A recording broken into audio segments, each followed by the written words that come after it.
Good morning, guys. I hope you're doing well. Can you guys hear me? If you can't, let me know. Um, if you can, that's great. Um, I hope everybody is doing well.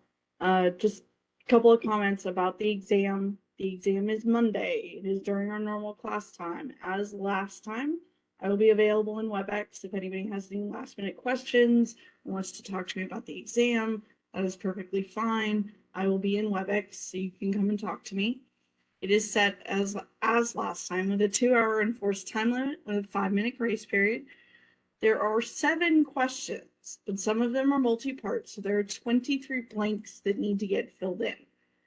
Again, as last time, I am expecting to see your scratch work, so make sure that your scratch work gets turned into the D2L Dropbox for exam 2. I am not able to give you any partial credit of any kind without scratch work, so I need to make sure that I can see that.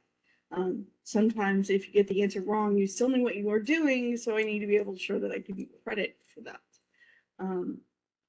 There is a bonus question, 1 question with 3 parts, so that is available as well. It's not quite as many points as last time, but there are still points available. Are there any questions, comments, problems about the exam before we get started on today's material?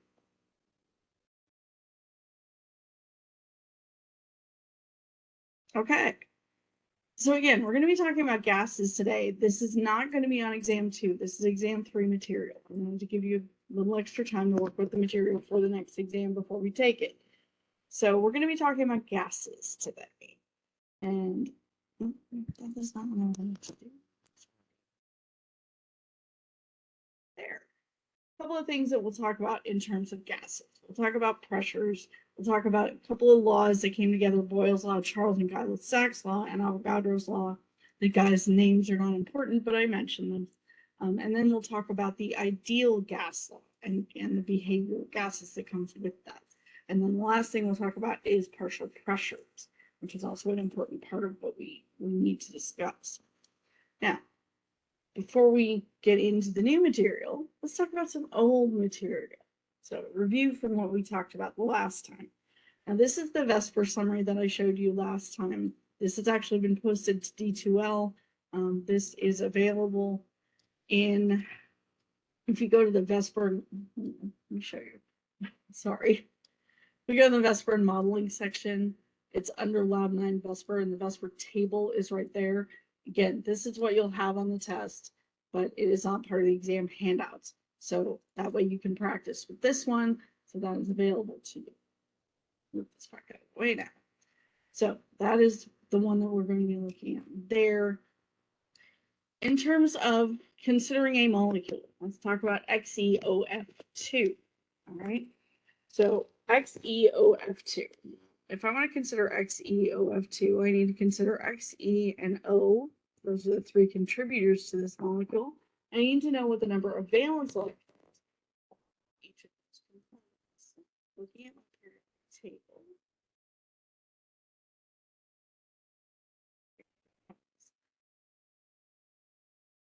Look at my periodic table. My Xe is over here. Being over here, he has 2s and 6p electrons for a total of 8 valence.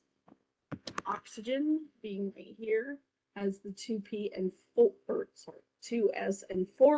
electrons for a total of 6. And fluorine, being 1 over, has 7. So 6, 7, and 8 for that. And of course, I have more than 9. So 2 of those.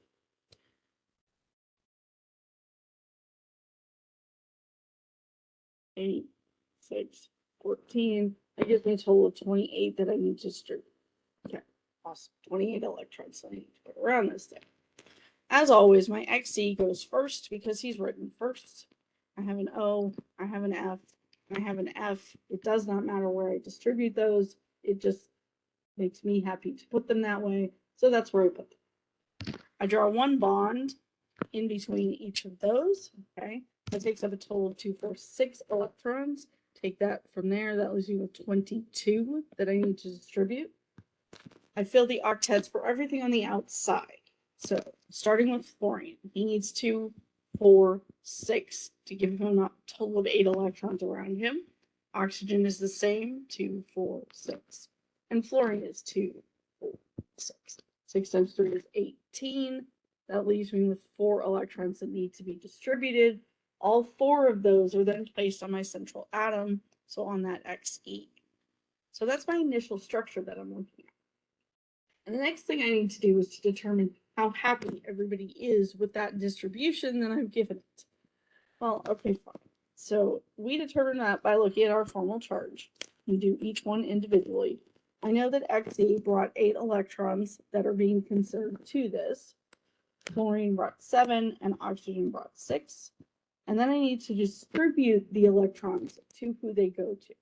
So if we want to talk about Xe first, Xe being right here, he definitely has the 1, 2, 3, 4 that are on him as lone pairs. Those belong to him. He also has 1 here from this bond, 1 here from this bond, and 1 here from this bond. That means he has 7, which gives him a formal charge of +1. My fluorines should have 7. They have 2, 4, 6 from the lone pairs, 1 from the bond. That is 7. So all my fluorines are happy. Yay, awesome. My oxygen should have 6, but has 2, 4, 6, 7.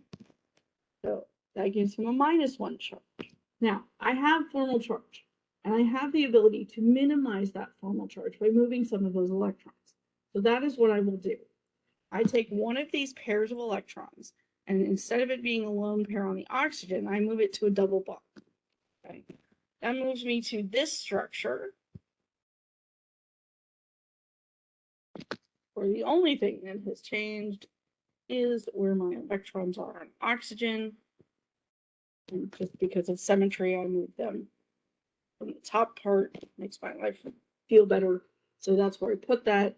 If we do a reevaluation of this structure and its formal charge, we now see that oxygen should have 6 and has 2, 4, 5, 6. So he's happy. And our xenon, which is Xe, should have 8. He has 2, 4, 6, 7, 8, 2, 6, 7, 8. I can count. Excellent. So that's an 8, and therefore he is also 0.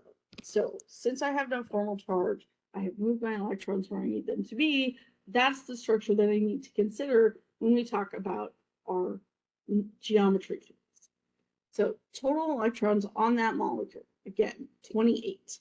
Okay. What's the electron pair geometry? Well, if I want to determine the electron pair geometry, I need to consider how many pairs are around that central atom. And remember, when we talked about this previously, double bonds, triple bonds are considered one pair. Even though there's more than 2 electrons in it, we consider them as one pair because they exist in the same space. So I have 1, 2, 3 bonding pairs and 2 non-bonding pairs. Okay, so that means that when I come over and look at my geometries over here, I'm looking for 3 bonding pairs and 2 non-bonding pairs, and that is right here. I see ClF3, approximately 90 degrees. My electron geometry is trigonal bipyramidal, and my molecule, the shape that is given to that molecule is T-shaped. So my bond angles are approximately 90 degrees. This one is T-shaped, and this one is trigonal bipyramidal.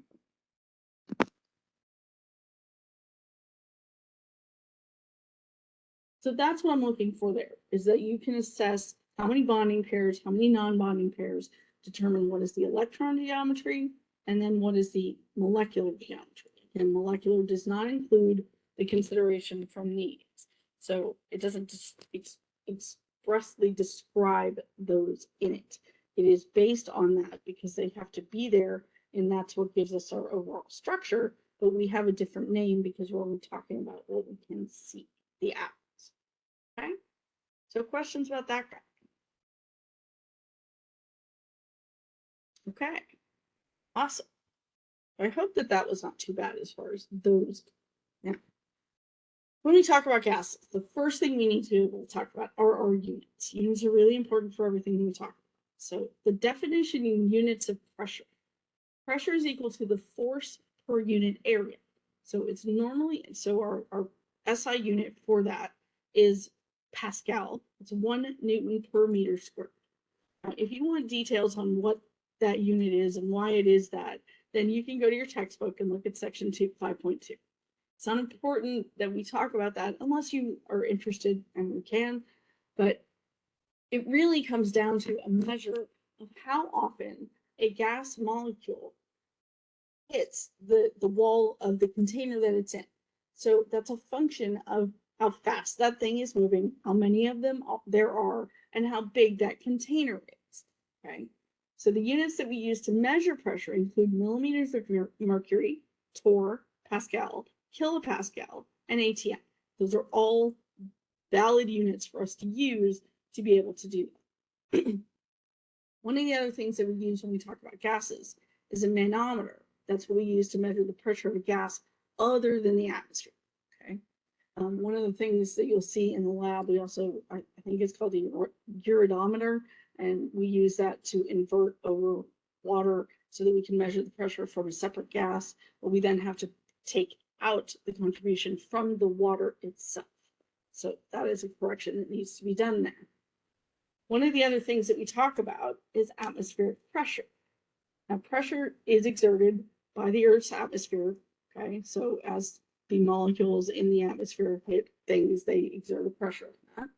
That varies depending on our location, okay? It's also dependent on temperature and other weather conditions. So if we have a lot of water in the air, our atmospheric pressure is going to be a lot higher. Standard atmospheric pressure is 1 atmosphere by a barometer. That's the pressure that supports a column of mercury to exactly 760 millimeters high at 0 degrees C at sea level. Okay, that's what we mean by standard atmospheric pressure. Okay, so with 1 ATM. You'll also see that 1 ATM is equal to 670 millimeters of mercury. So mmHg is millimeters of mercury. So that is one of the conversions that we may need to be able to use to do this, right? Questions about our definition? All right. So P is pressure, V is volume, T is temperature, R is our gas constant, and N is the number of moles. Those are the components that we're going to be talking about when we talk about our gas. I'm hoping that I will be able to show you guys this video. Oh no, it's not going to work. Give me 2 seconds. Let me see if I can pull this up here. I forgot I was doing it this way, so give me 2 seconds.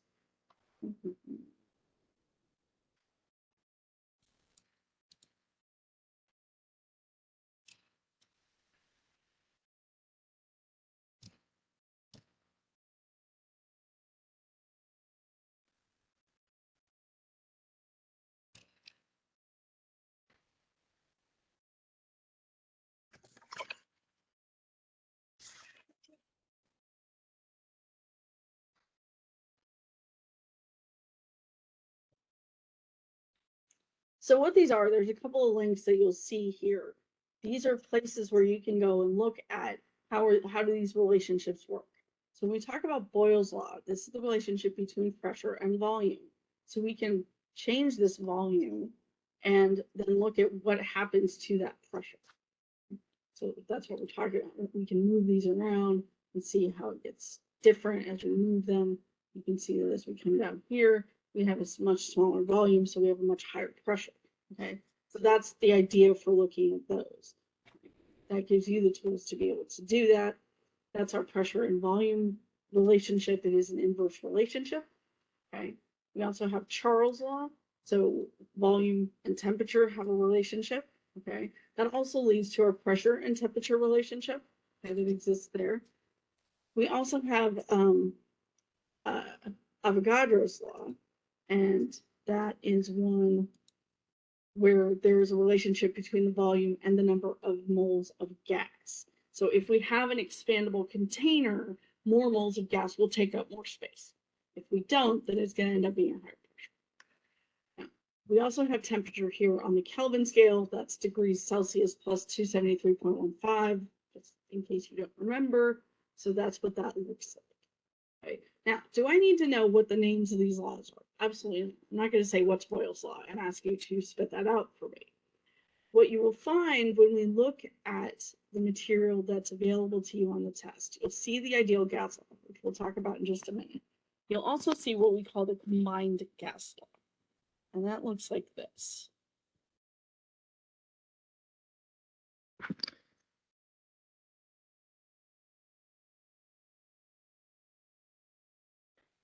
So this says P1 V1 over T1 equal times N1 is equal to P2 V2 over T2 N2, where P is pressure, V is volume, T is temperature, N is the number of moles.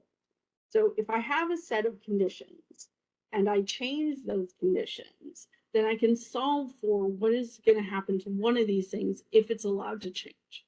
Okay, and that has to happen. Things have to shift because we've made changes. If I change the volume, if I decrease it, then pressure has to increase. And if the pressure doesn't increase, then we have to see changes in temperature. Okay, or we have to have gas that escapes from that. Okay, so we have atoms of that gas that will escape from that if they have any opportunity to do so. Now, this combined gas law is a combination of all three of these versions that we're looking at here. If any of these are constant, like if my volume is constant, then that volume will drop out. And we'll be able to use the equation without the volume in it. Okay, so it is not required that we have all of those things present if they're not all changing. And if only two of these things are changing, then we can use whichever version contains those two things. So if I'm talking about a relationship between pressure and volume, we can look at this one. If I'm looking at a relationship between pressure and temperature, I can look at this one. Okay. And we can use that to do our calculations. And we'll show you what that looks like in just a little bit. And we haven't seen R here, but that is our gas constant. It is also available to you on the exam handouts. It has a couple of different versions depending on what units we're looking at. The one that we typically use when we talk about gases, for reasons that you'll figure out in the laboratory, 0.0821. And that's a 1. Liters times atmospheres over mole times Kelvin. Okay. Anytime we work with gases, this is what we find. This value is what we find when we look at that gas constant. You have an experiment that you're going to be doing in one of the virtual labs where you have to solve for that value. And so, excuse me, you'll need to find the volume, you'll need to find the pressure, you'll need to find the number of moles that you're having, you'll need to find the temperature to be able to solve for that value. Okay, so that's one of the experiments you'll be doing. Awesome. And one of the reasons that we make you do that is because in the virtual lab, it's very difficult to see how complicated it can be to make these measurements. And so we're trying to simulate for you what that would look like if you were actually doing it in a physical laboratory. Okay. So here are some examples that we can talk about when we talk about our pressures and volumes and temperatures and things like that without using our ideal gas. So a balloon is filled with 35 liters of helium in the morning when the temperature is 20 degrees C. By noon, the temperature has risen 45 degrees C. What's the new volume of the balloon? Okay, fine. So I have a volume. This is a volume. I have a temperature. By noon, the temperature has risen, so I have a new temperature, and I want to know what the new volume is.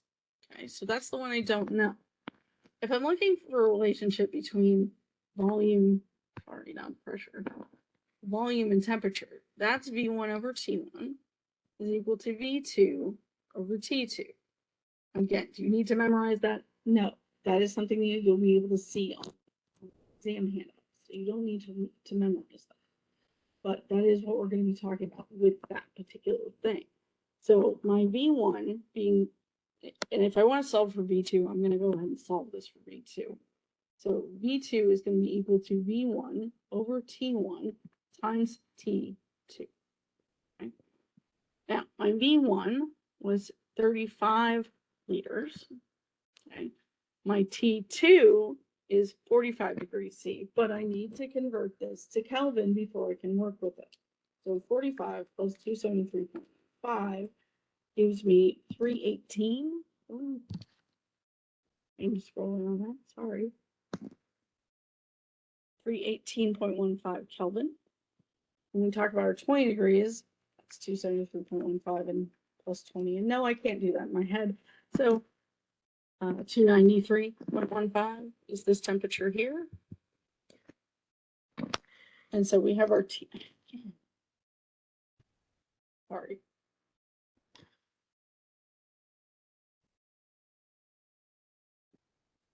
We have our V1 that's here. We need our T2 to be the one on the top. So 318.15 Kelvin.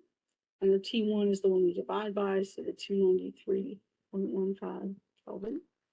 So I can take that 35, I can multiply that by the 318.15 and divide that by the 293.15. And I get, ew, also if I actually do that correctly. Sorry, my decimal was in the wrong place. So times 318.15 divided by 293. And I get 37.9854, yada, yada, yada. I have 3 sig figs in this number right here. So I'm going to report 3 sig figs. And that means that my V2 is 37 point, and actually it rounds to 38.0. Okay. So that's the calculation that I set up there. Again, for me, this becomes, what is it that they've given me? So I label all of the information that they've given me. And then I can figure out which equation I need to use to plug all of this in. Okay? So questions about that?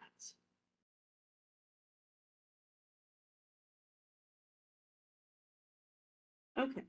CaCO3 decomposes at 12,000 C to form CO2 gas and CaO. If 25 liters of CO2 are collected at 12,000 C, what will the volume of this gas be after it cools to 250 C? Okay. So I have 25 liters. This is a volume. I have a temperature. This is my T1. I want to know what's the volume going to be after it cools to my T2. So I'm looking at a relationship between volume and temperature. When we talk about that equation, that's that V1 over T1 is equal to V2 over T2. Okay? If I'm looking for V2, all right, just like we did before, we're going to be using this equation right here. And I'm going to pull this down here so I can do this. All right. We have our V1, which is 25 liters. And that's 5, not an L. Haven't gotten to that yet. Okay. We have our T2 that we're looking at, which is 250 C. So 250 plus the 273.5. It gives me 523.15.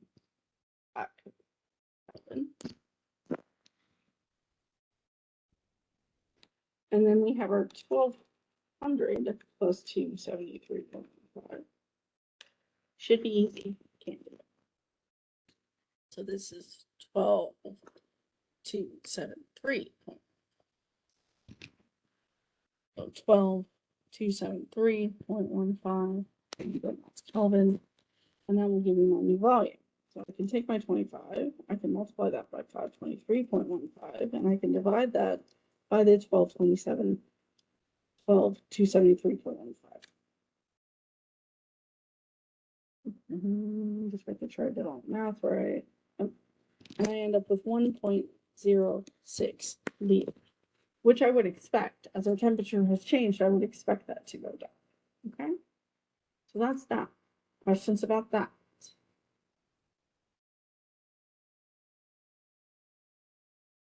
Okay. Helium balloon with an internal pressure of 1 atmosphere and a volume of 4.5 liters at 20 degrees C is released. What volume will the balloon occupy at an altitude where the pressure is 0.6 atmospheres and the temperature is negative 20 degrees? Okay. So this 1 atmosphere is my pressure, P1. I have a volume of V1 here and a T1 there. I have a P2 that's there and a T2 that's here. And I've been asked about what is V2? So V2 is what I'm looking for. Fine. Well, I have more variables this time. So now I have a P1 V1 over T1 situation equal to P2 V2 over T2. If I'm looking for V2, that is then going to be the space. So V2 is going to be P1 V1 over T1, and then I'll move that T2 to the other side, and the P2. But that's the equation that I need to be using, isolating my V2 to get it by itself. All right, well, I can set that up. So again, my P1 is 1 atmosphere. So V2 is going to be equal to 1.00 atm. I'm then going to divide that by the second atmosphere pressure that I'm looking at, just because I have a P1 over P2, so that it makes my life happy if I put the units together. I put that there, the 0.6. My V1, I'm going to put at the end. I'm going to put my T2 here, so 20 degrees C. Oh, look, my temperatures are actually the same. Oh, no, they're not. 20 degrees C here, that's 293.15. And this one is negative 20 degrees C. So I have 273.15 minus 20, which is 253.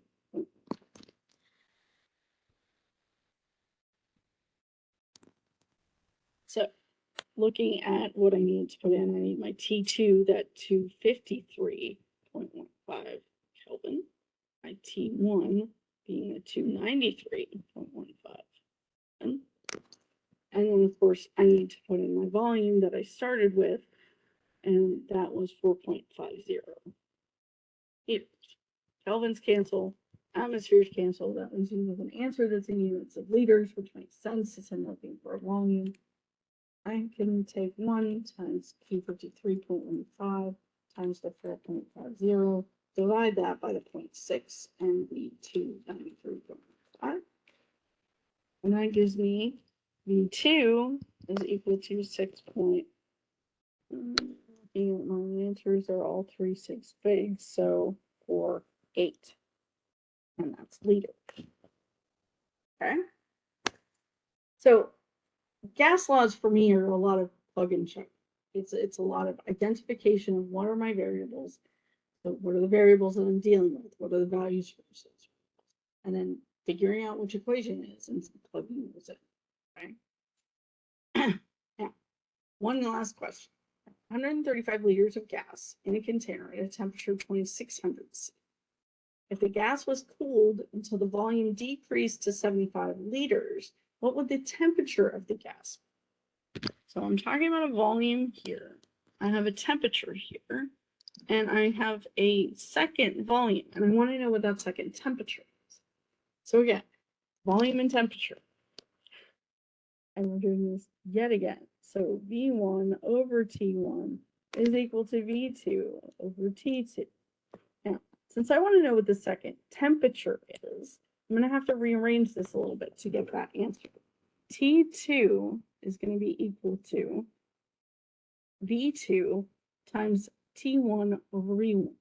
Okay, so I've rearranged this. I brought the T over to this side, and I brought this expression over to that side, because if I do that, then it gets me T2 on the top rather than on the bottom, which is where I need it. Okay, now my V2 that I have is 75 liters. So 75 liters, I'm looking for T2. My T1 that I'm looking at is 260 C, so 260 gives me 533 Kelvin, and my V1 was 135. Okay, so 75 times the 533.15 divided by 135, and that gives me T2 equals 296. And again, really should only be 2 sig figs because I have a 75. So I should round this to 300, okay, to report it, but I'm going to leave it as a 296. Questions, comments, problems about what I did with that?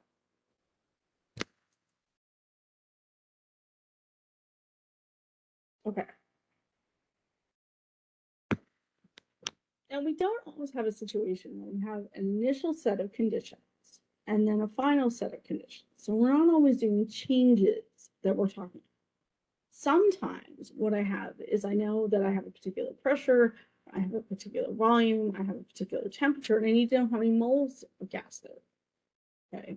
Could be that I have a number of moles of gas and I have a temperature that it is. And I need to know what that pressure is going to be so I can make sure that the container that it's in isn't going to explode.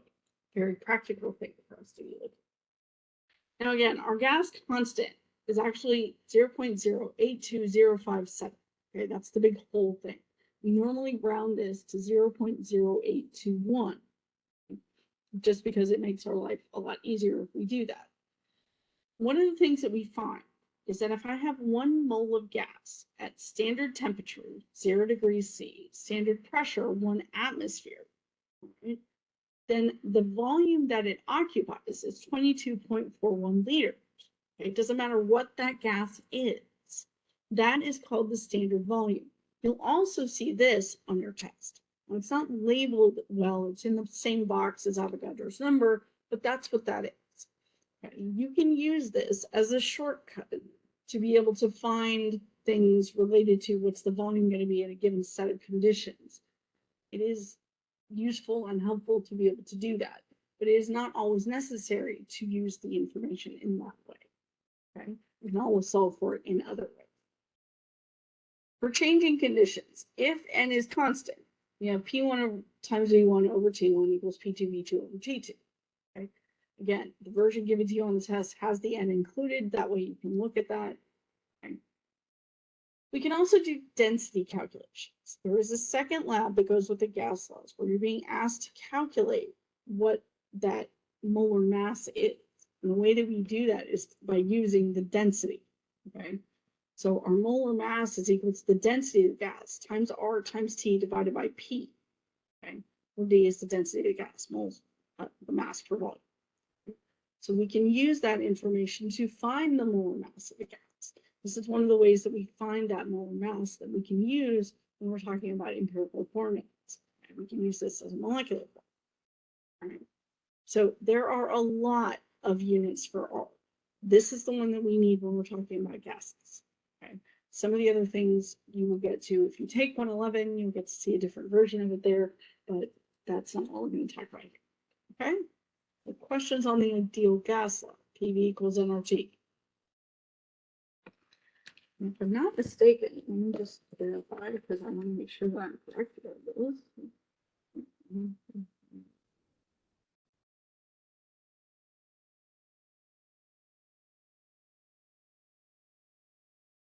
Yeah, the ideal gas law itself is not included. And the reason for that is because it's an extremely common equation that gets used a lot. So that equation itself is on the test. But from here, if you have the n in this, then it's easy to see that, well, okay, it's easy for me to see that P1, that P times V equals the constant times n times T. So hopefully you can solve for that using what you think. All right. Questions, comments, problems so far?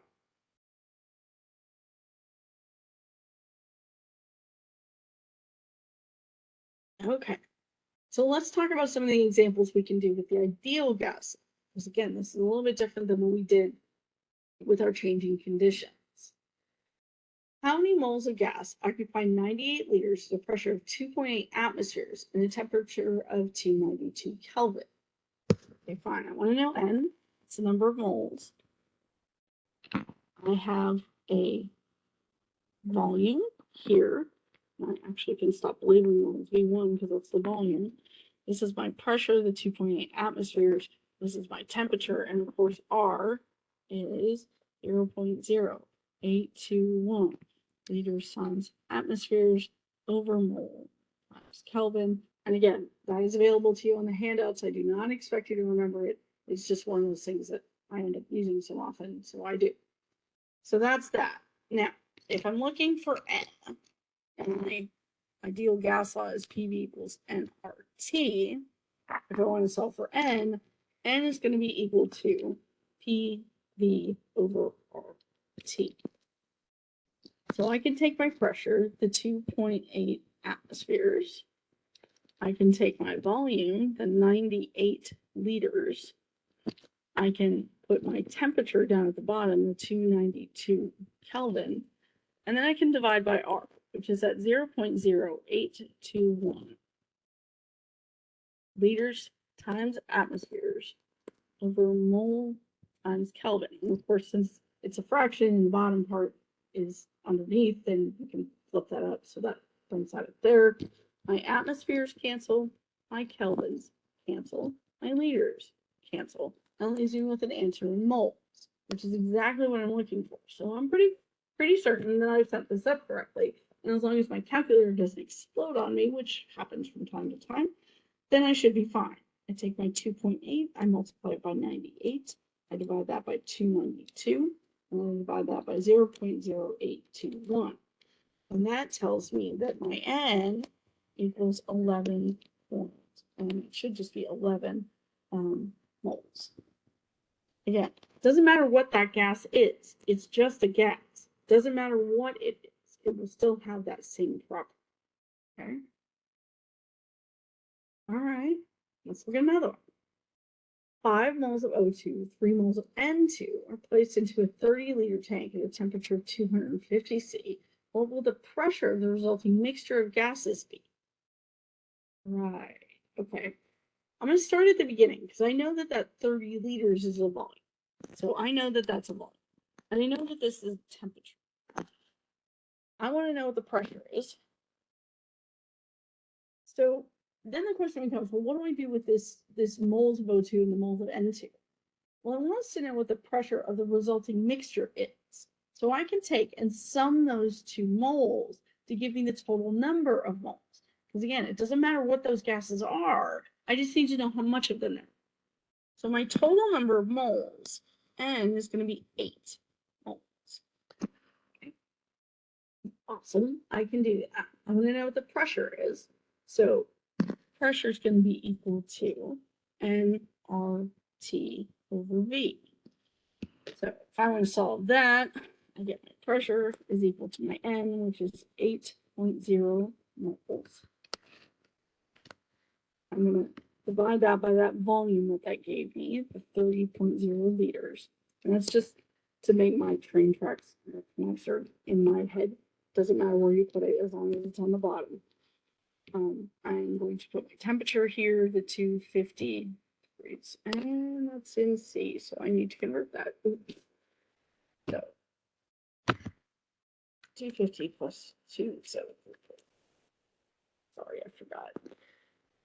5, 2, 3.1.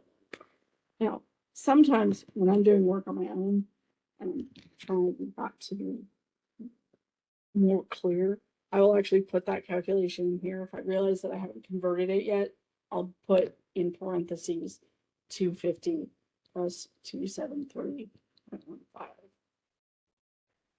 And that'll show me that I need to do that calculation before I do the rest of this. Perfectly fine if you do that. That is perfectly okay.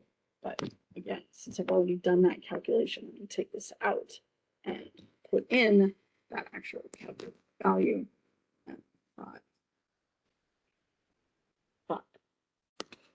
And that is Kelvin. And then we take and multiply this by 0.0821 liters times atmospheres over mole times Kelvin. And I really wish it wasn't a 1 and then an L, because I always confuse the two and like L before 1 or 1 and then 1 again. It's kind of obnoxious. I hate it. But that's just an aside. My moles cancel, my Kelvins cancel, my liters cancel. That leaves me with an answer in ATM, which is good because that's what I'm looking for. 8 times 5.3.15 times 0.0821 divided by 30. And that gives me 5.5. And that's ATM. And you get 2 sig figs based on the 8 that I have there. Okay. Yay, that was exciting. Awesome. We can do this. So again, this is really a question of, have I identified everything that is there? And you'll notice that, at least I hope that you notice, that my identification of things is always based on the units they have.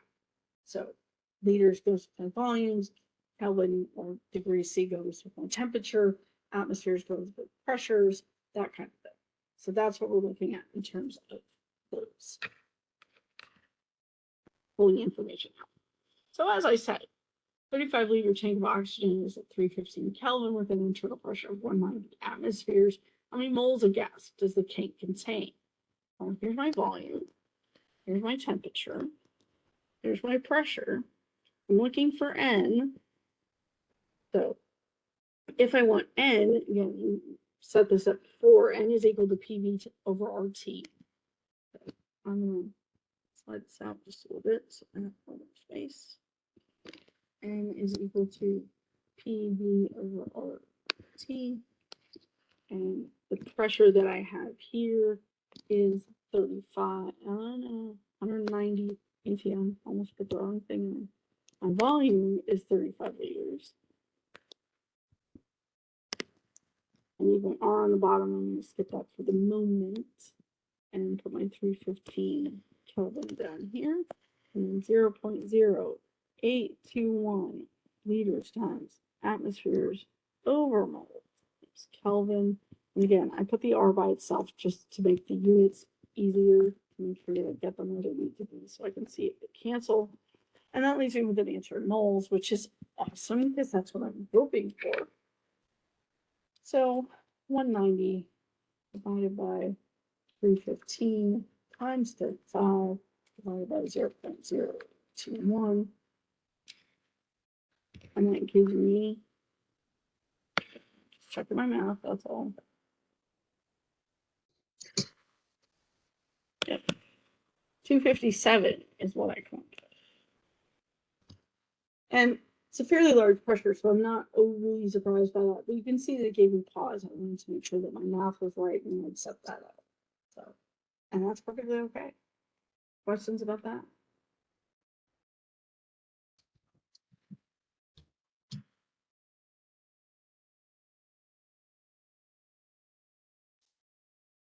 Okay. I have a 75-liter container, holds 62 moles of gas at a temperature of 2150 C. That's the pressure in atmospheres inside the container. So I'm looking for pressure. I'll take my 2150 plus 273.15 temperature conversion, and that gives me 2423.15 Kelvin.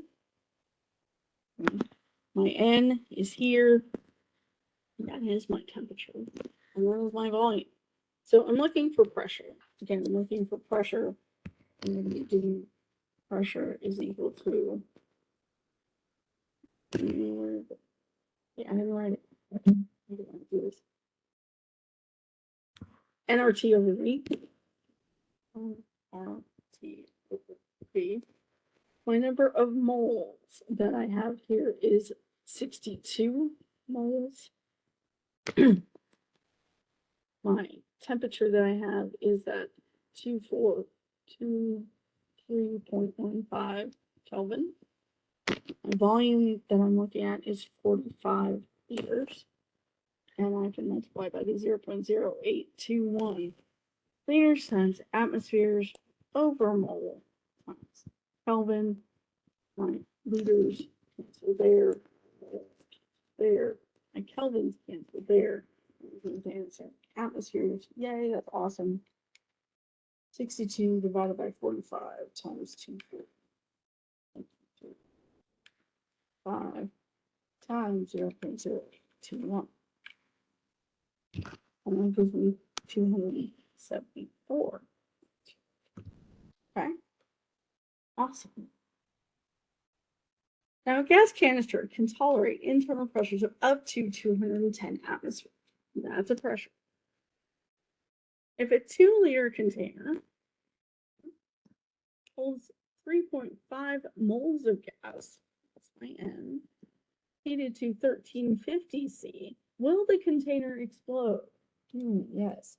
So 13,500 plus the 273.15 is 13,773.5 Kelvin. Okay. And I want to know if this is going to explode. So I'm looking to see what that actual pressure is, because they can hold up to 210, but I need to know if the pressure is going to be bigger than that, right? So I need to solve for pressure yet again. That means that I need to set this up with my number of moles, which I was given as 3.5 moles. I'm going to divide that by the volume that this container is. It's a 2-liter container. I have my temperature, which is 13,773.15 Kelvin.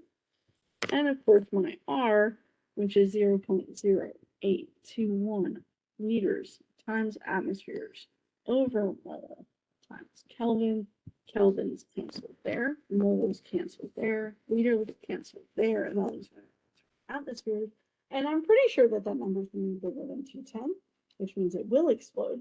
But these aren't always as exaggerated as this. So 3.5 times 13,773.15 times 0.021 divided by 2. And that gives me 1978 ATM. So yes, that will explode because again, that pressure is higher than the 210 that it can handle, right?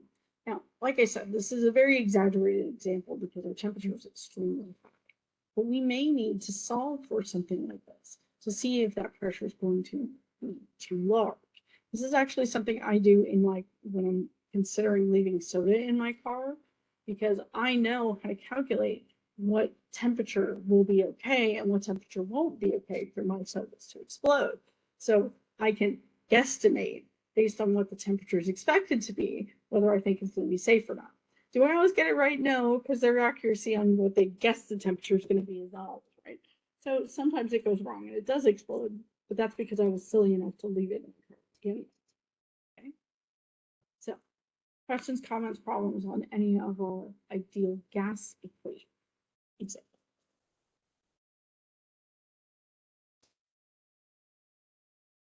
Okay. Now, sample calculation using the density of gas. So what is the density of oxygen gas at 5 atmospheres and 27 degrees C? Now we know that density is equal to the pressure times the molar mass divided by R divided by T. That's how we can get that. The density being mass over volume. So that's what we're looking at. So I know that my R is 0.0821 liters atmospheres per mole Kelvin. My temperature is 27 plus the 273.15, which gives it 300.15 Kelvin. Pressure is 5 atmospheres. And the molar mass for oxygen gas is approximately 32. I use 32 as my calculation here. So I take my pressure, 5 atmospheres, divide that by my temperature, 300.15, multiply that by the molar mass, 32 grams per mole, and then divide by R, which is 0.0821 atmospheres per mole Kelvin, and that gives me a density of 6.5 grams per liter. So I can calculate the density of gas, given certain conditions, certain pieces of information. And I also can see that as a certain reaction occurs, producing an oxide of nitrogen gas. The gas has a mass of 1.211 grams and occupies a volume of 677 milliliters. The temperature in the laboratory is 23 degrees C, and the air pressure is 0.978 atmospheres. Calculate the molar mass of the gas. And again, one of the calculations that's done in the laboratory is to calculate the molar mass of the gas. So this is an example of how we would do that. So we have our mass, we have our volume, we have our temperature, pressure, and R. So N is going to be equal to the P, which is 0.987, multiplied by the volume, which is 0.677 liters, divided by that R, 0.0821 liters atmospheres per mole Kelvin, and the temperature, 296. So N is equal to 0.0275 moles. I know the number of moles. Since the mass is 1.211 grams, the molecular weight is then 1.211 grams divided by that 0.0275 moles, which gives me 44 grams per mole. And so if I know it's a nitrogen oxide, I can calculate what the NO would be and see that that's probably not right. And I can calculate what the NO2 is going to be and see if that's right. And we keep doing those iterations until we figure out what that is. Now, that's an ugly way to do it. If we have an empirical formula, that helps, but that's not always something that we have. Okay. We may just know that it's nitrogen oxygen and may have to go about the guesswork of how I get to 44 from those two masses. Okay? So that's how we would find the molar mass of that gas, to solve for the number of moles and then look at the mass that we have for that and divide it by the number. Questions, comments, problems?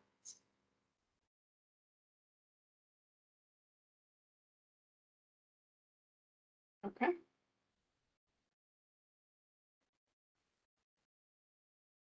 So stoichiometry roadmap.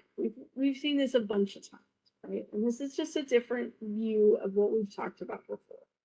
So I have done the mass to moles to moles to mass, which is the directly horizontal portion of this, right? That I've calculated a number of times. I can also calculate from the number of moles the number of particles. So that's the bottom portion of this. Now we're able to look at the volume of a gas at STP to calculate the number of moles. I can also use PV equals NRT to find the number of moles from volume or from pressure or from any number of those things. So I can get from information about that gas to the number of moles of that gas, and then use that to get over here to moles of something else in that equation, and then get back to the volume or the pressure or the temperature or the mass or the number of particles. All of those are valid calculations.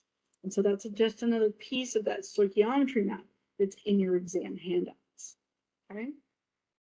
Isolation of this part of it, so it's not as big and ugly as the other. Questions about that?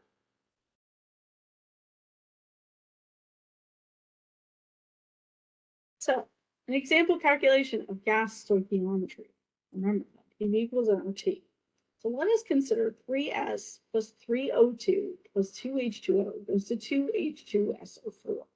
So I can take sulfur, add some oxygen gas to it, add some liquid water, and make sulfuric acid. I want to know what volume in O2 in liters at 22 degrees C and 745 millimeters of mercury is required to produce 1 ton of H2SO4.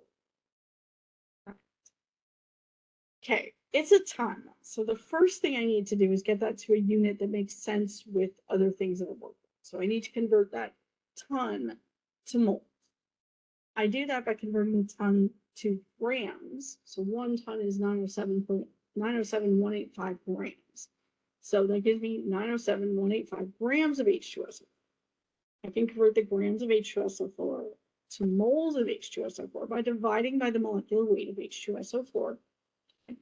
It gives me 9891.873 moles of H2SO4 that I need to have from this. Now, that's moles of H2SO4 that I need to produce, so I need to know how many moles of O2 are required to do that. So there are 3 moles of O2 required for every 2 moles of H2SO4 that are produced. So doing that conversion tells me how many moles of O2 are required to do this. So now that I know number of moles, I know that I can use the number of moles to plug that in. For N, I can then figure out what my temperature is in Kelvin. Okay, so I can convert that. And then I can find the pressure that I have, that I know that.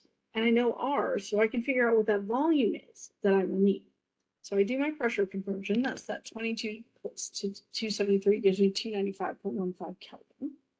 I convert my pressure in millimeters of mercury to a ATM. Remember that 1 ATM is 760 millimeters of mercury.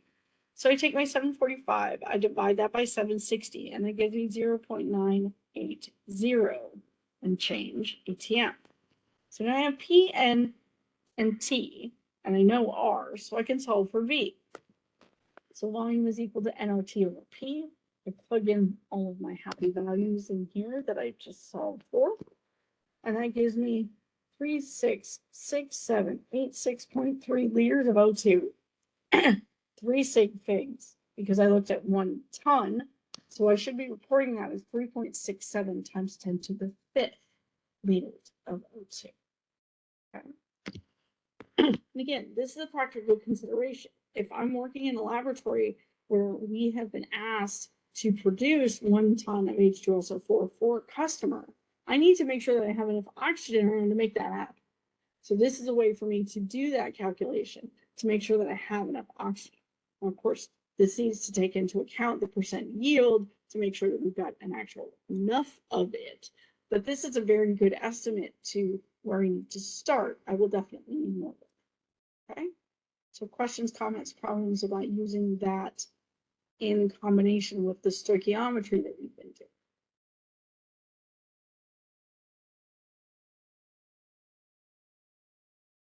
Okay.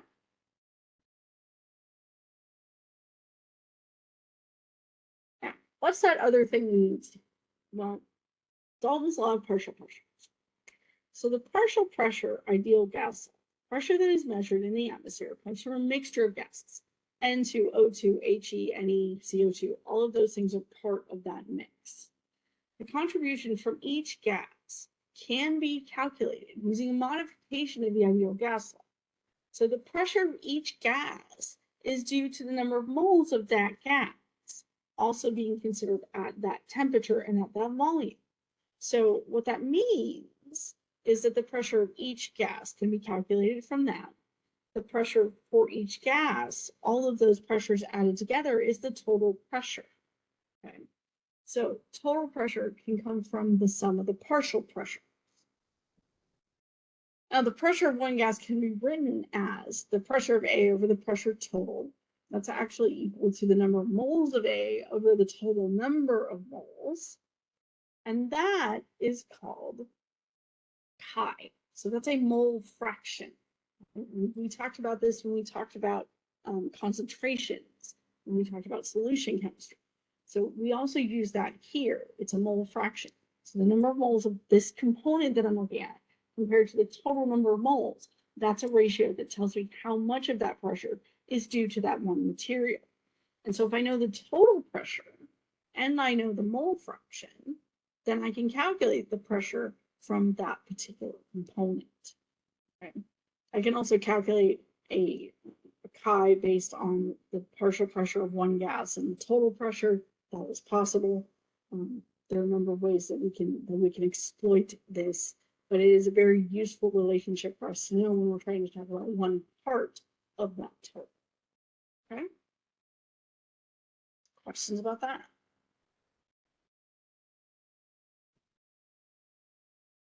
So some examples that deal with some of this. So these are examples taken directly from the textbook. So this is question 5.66.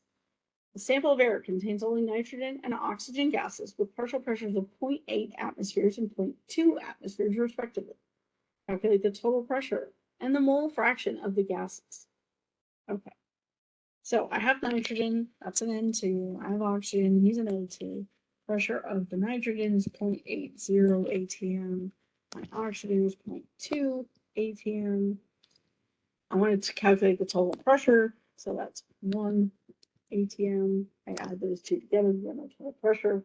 And of course, my mole fraction, because my total is 1, my N2 mole fraction, chi N2, is equal to the 0.80 atmospheres over the 1 atmosphere. So that's 0.80, and that's a fraction. My chi for the O2 is equal to 0.20 atm over 1 atm, 0.20. Now, are the examples that you get always that simple to calculate? No, not always, but I hope that that is a better representation of what exactly needs to get done. That was the idea, is to use some simple mathematics to represent our idea. Okay. When we talk about 5.74, a sample of ammonia, NH3, is completely decomposed to nitrogen and hydrogen gases, overheated to iron gold, if the total pressure is 866 millimeters of mercury. Calculate the partial pressures of N2 and H2. Okay. So I have all of this NH3. It decomposes to N2 plus 3H2. Okay, that's my balanced equation. So I know that my pressure from the H2 is equal to the mole fraction of the H2 times the total pressure. And the partial pressure of the N2 is equal to the mole fraction of N2 over the total pressure. Right, now I know that total pressure. That PT was given to me as 866 millimeters of mercury, right? But I can think about this in terms of the moles of N2 over the total number of moles, right? Now, my moles of N2 is 1. That's based on this. My moles of H2 is 3. So my total number of moles is 4. So my X from my chi for my N2 is equal to 1 over 4. And my chi for H2 is equal to 3 over 4. So I can use that balanced equation to find my mole fractions.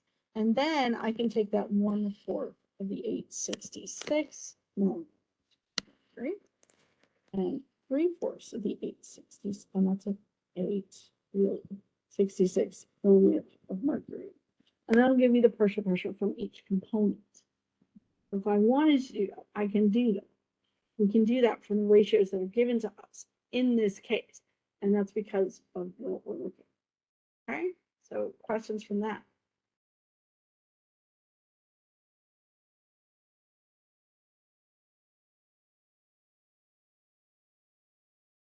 Okay. A healthy adult exhales about 5.0 times 10 to the second milliliters of a gaseous mixture with each. Calculate the number of molecules present in this volume at 37 degrees C and 1.1 atmosphere. List the major components of the gaseous mixture. Right. Okay. Looking at this, the things that occur in my head, I need to do a conversion from temperature in degrees C to Kelvin. I need to convert from my volume to liters. I need to calculate the number of moles, and then I can calculate the number of particles. Okay. So let's do our temperature conversion. That's 37 plus 273.5.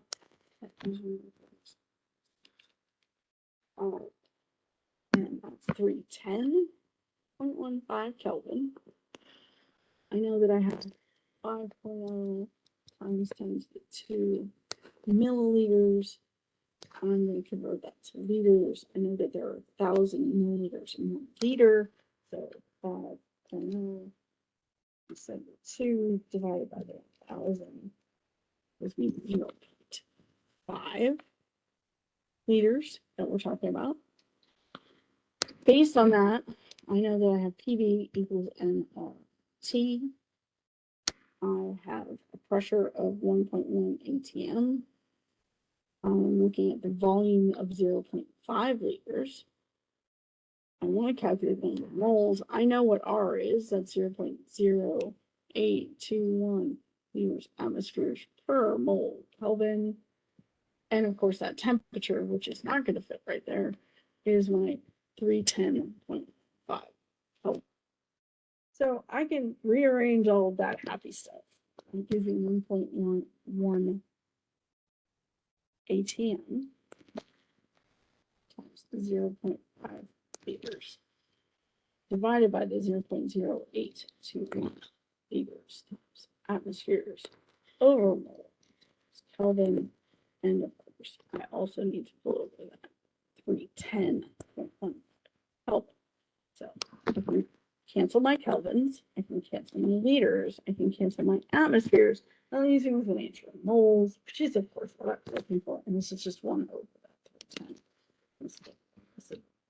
Let's hope everybody gets filled in and everybody's happy. So 1.1 times that 0.5 divided by 0.0821 divide 310 from 5.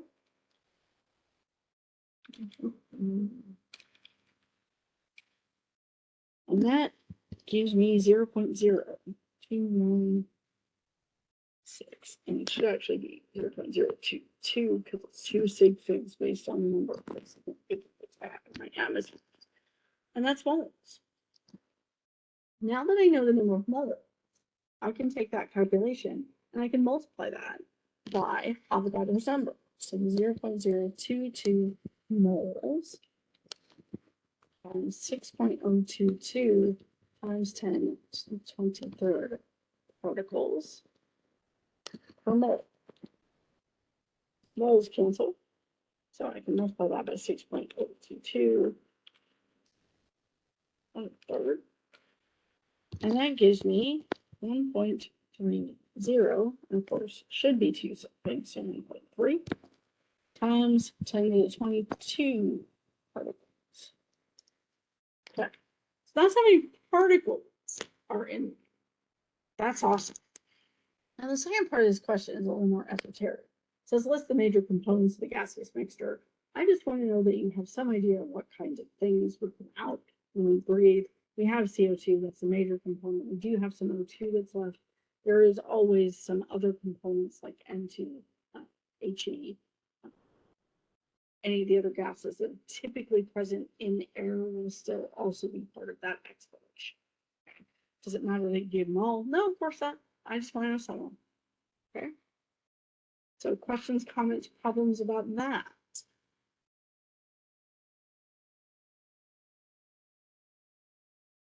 Okay. And that is everything that I have to talk about in terms of gases. Now, one of the other things that I agreed to do today was to talk over any questions that you guys had in relationship to prep for the test. So, does anybody have anything they want to talk about in terms of looking at the exam practice? Or any other questions, comments, problems at this point?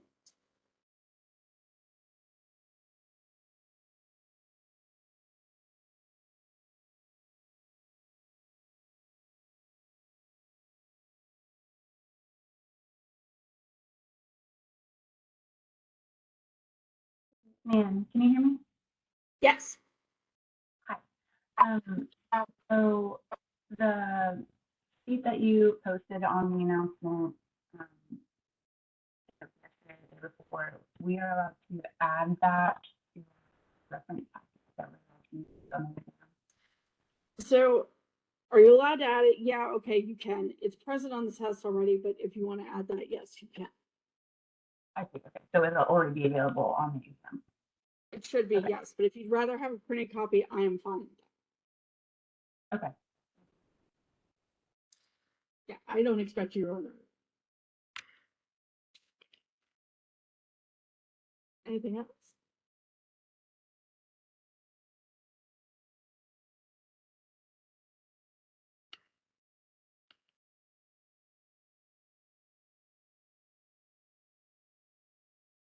So again, please remember that the exam is Monday morning, 8 to 10.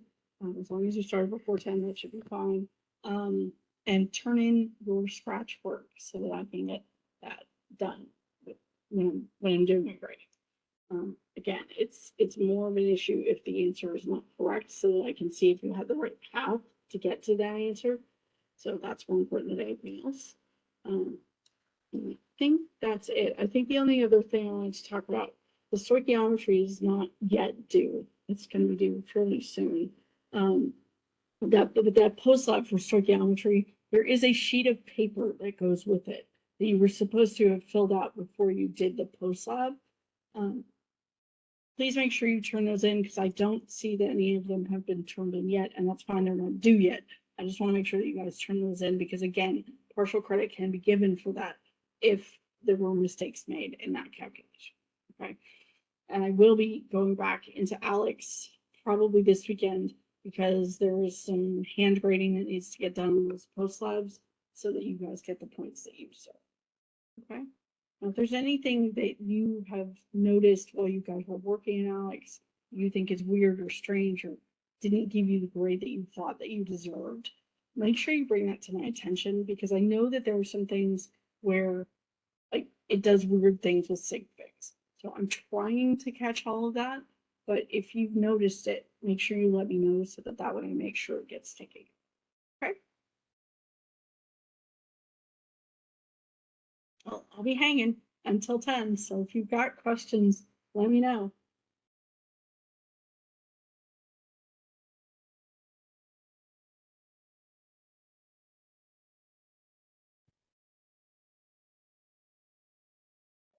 Because I know this is, if I'm understanding this correctly, this lecture is for exam 3.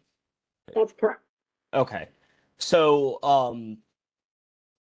just kind of for my own sake of ease, I was wondering, um, because I know there's some practice problems, I know there's some stuff like that. Do you think it might be a good idea to like go back through the lecture when I have a bit more time and kind of just write down like, hey, I don't understand this from this slide, so on and so forth? That if that's going to be helpful to you, I know for me that was helpful as a student was to go through. Okay, I don't understand what this says. And make sure that I get those things cleared up. However you want to handle that, whether that's looking at it yourself or talking to me about it, that's perfectly fine. Gotcha. If you want to do that, that's great. Okay, and another thing, because I know you and I, we worked a lot. I believe it was yesterday, Yeah. on a lot of work that I just wasn't quite understanding. I was going back through those 3 stoichiometry questions that we had Yes. left, so I could do those on my Right. own. Um, and I was just essentially I was just getting it wrong. Like Okay. some for the math and something else. So I took a screenshot of my scratch. I took a picture of my scratch work. I took a image of the problem. Would you be okay if I sent that to you and you can kind of Oh yeah. help me work through that? Okay, I appreciate Yeah. that. Thank you. And and if that's not something that we can deal with over email, I will contact you and let you know. Alrighty.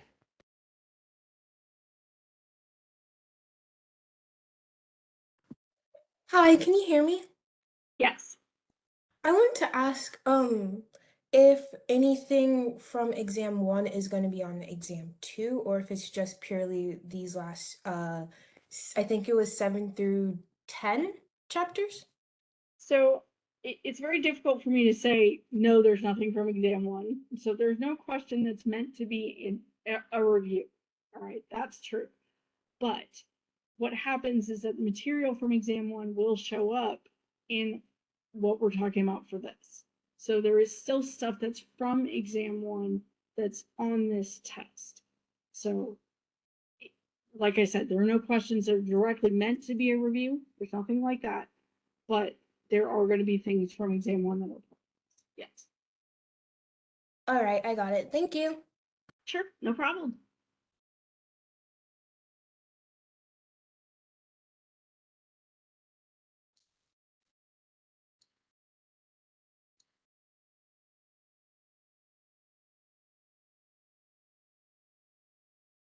If I have questions over the weekend, is that something that I can email you, or would you prefer us not to contact you over the weekend?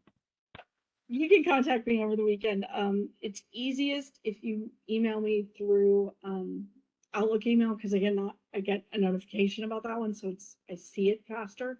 I try and check my email the weekend before a test 5 or 6 times every day, but I can't guarantee when that's going to be, so it Yeah. may be a weird time. So, but yes, I will definitely be checking. That's perfectly fine. Okay, so through not through DTL, through Outlook. If you do it through Outlook, I get a notification. That way I know it's there and I can deal with it as soon as it comes through. Yes. I think that is my plan going forward this weekend is to finish up the review. You have a draft of questions so far, so I plan on doing that pretty soon. Sure. and that's perfectly fine. I'm perfectly okay with that. Thank you so much. You're welcome. Thanks.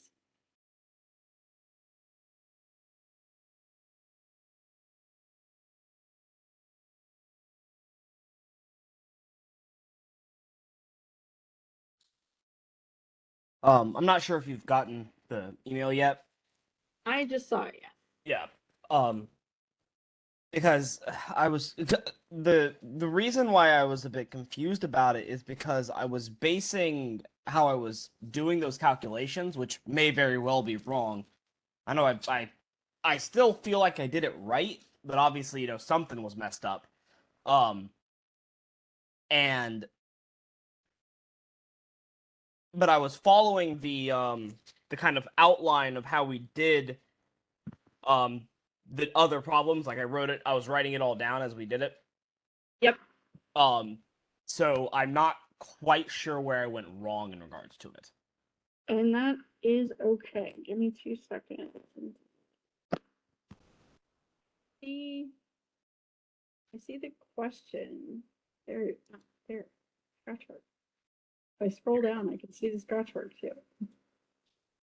I had it's another photo that was Yeah, uploaded. no, I just didn't see it the first time. That's all. I was like, gotcha. wait. Oh, gotcha. Okay.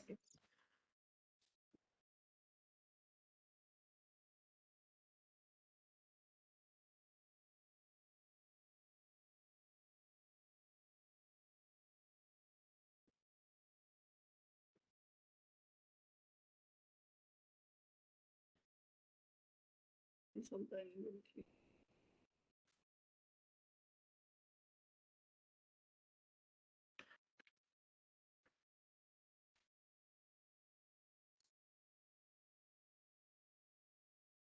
I think the mass on NH3 is incorrect.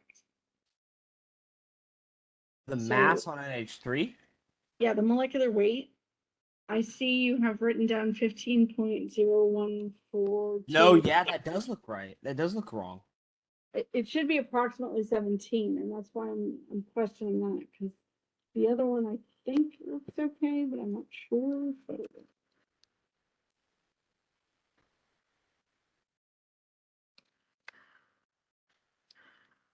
Yeah, Suspect- 17 point. Yeah, my math on NH3 was wrong. and that's probably 17.02995. that's probably that error right there. See if I can't go in and find where I did the math problem on the calculator history. Yeah, I have a tendency to clear my calculator history. It's not helpful.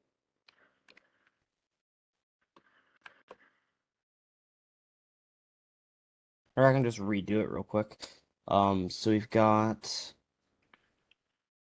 4.98 multiplied by 1 multiplied by 1 multiplied by 149.084732 divided by 17.02995 multiplied by 3 multiplied by 1. I get a no, yeah, that is the right answer. So it was an error of, I think that's for measurements called AMU. Yes. Yeah. Um, So it's actually grams per mole when we talk about the moles, but it's AMU if we're talking about one molecule. But yeah, I think that looks like you only added the one hydrogen and not all three of them. yeah, that is what happened. Because I redid my my railroad Yeah. with the correct information, and I got that 14.5. Yeah. Gotcha. Okay.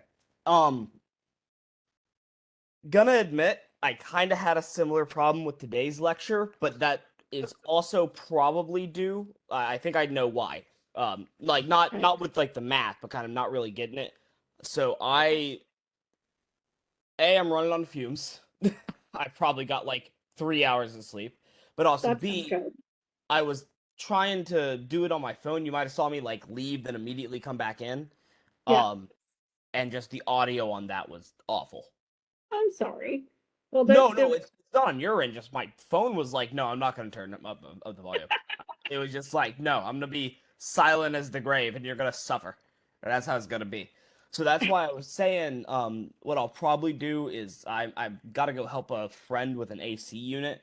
But once I'm done with that, I'm going to re-watch the recording of the lecture, and I'll Yeah. write down, hey, like, here's what I understand, here's what I don't understand, because, well, I understand what I understood from it, is I understood, like, hey, here are the different kind of variables that are involved with measuring and calculating gas and pressure and the volume of gas and so on and so forth. But when it came to applying those in formula, that seems to be my big problem. It's like I can get what we're supposed to put into this, but I don't know how this is supposed to be organized, this being the formula. That always seems to murder me. Well, and again, so PV equals RT does not appear in the exam handbook, but the P1V1 over T1N1 does. And in my opinion, you can get from that. So T1 is equal to the same kind of thing for P2, but that's equal to a constant. And so if you then do P1V1 equals nRT, that's the ideal gas law.